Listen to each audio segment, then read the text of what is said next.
करीब 12 घंटे की लंबी बहस और चर्चा के बाद वक्फ संशोधन विधेयक राज्यसभा से भी पारित हो गया।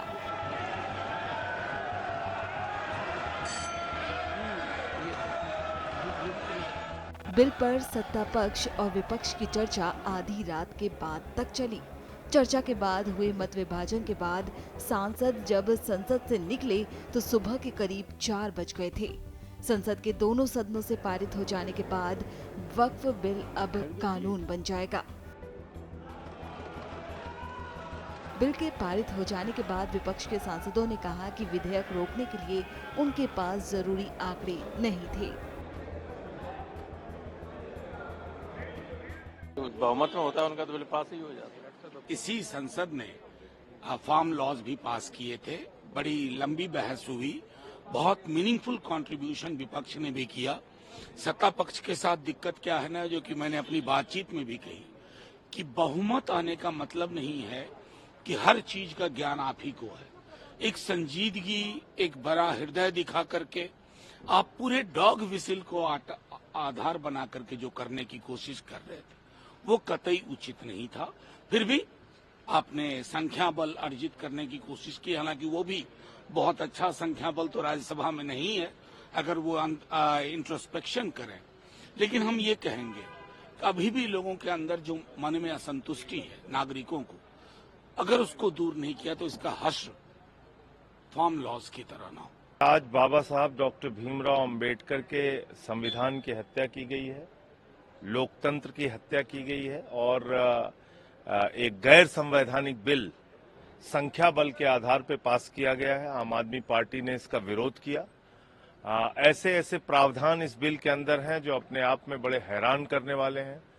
5 साल तक जो मुस्लिम धर्म के रीति रिवाजों को मानने वाला व्यक्ति होगा, सिर्फ वही दान कर सकता है।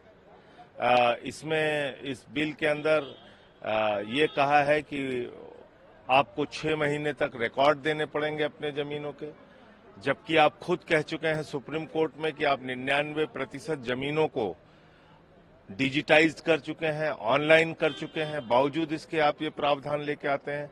तो कुल मिलाकर ये एक बहुत ही गलत बिल पास हुआ है। संविधान में जो अधिकार धारा 25-26 में मिली है इस देश के लोगों को कि अपनी धार्मिक मान्यताओं के हिसाब से वो अपने धार्मिक संपत्तियों का प्रबंधन कर सकते हैं, उसके खिलाफ है। सर, क्या विपक्ष इस ऑप्शन पर भी विचार कर रहा है कि सुप्रीम कोर्ट में इसको चैलेंज किया जाए?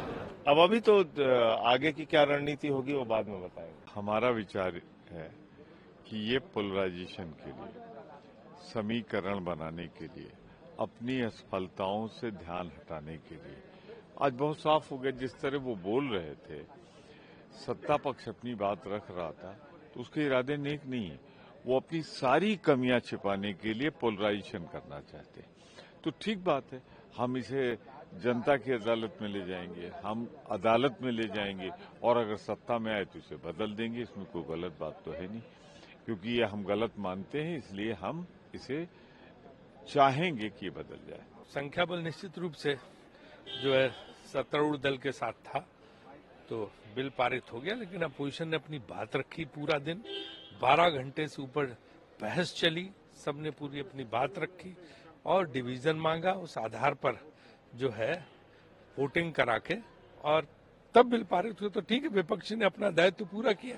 सर, एक सरकार की जो बार बार दलील है, एक तर्क है कि कहीं भी रिलीजियस प्रैक्टिस में कोई दखल अंदाजी नहीं है इस बिल के जरिए। आपको क्या लगता है कि देखिए, वो कह तो रहे हैं, लेकिन उसमें जो अगर उसके प्रावधानों में जाओ जिसमें संशोधन दिए गए थे तो इसमें इस तरह की बातें हैं जिनको लेकर विपक्ष को आशंका थी। सर, क्या सुप्रीम कोर्ट में चैलेंज किया जाएगा इस बिल? नहीं, ये तो फिर आगे जो भी, अभी तो संसद का जहां तक मामला है तो उसमें जो विपक्ष अपनी भूमिका निभाई पूरी एकजुटता के साथ निभाई।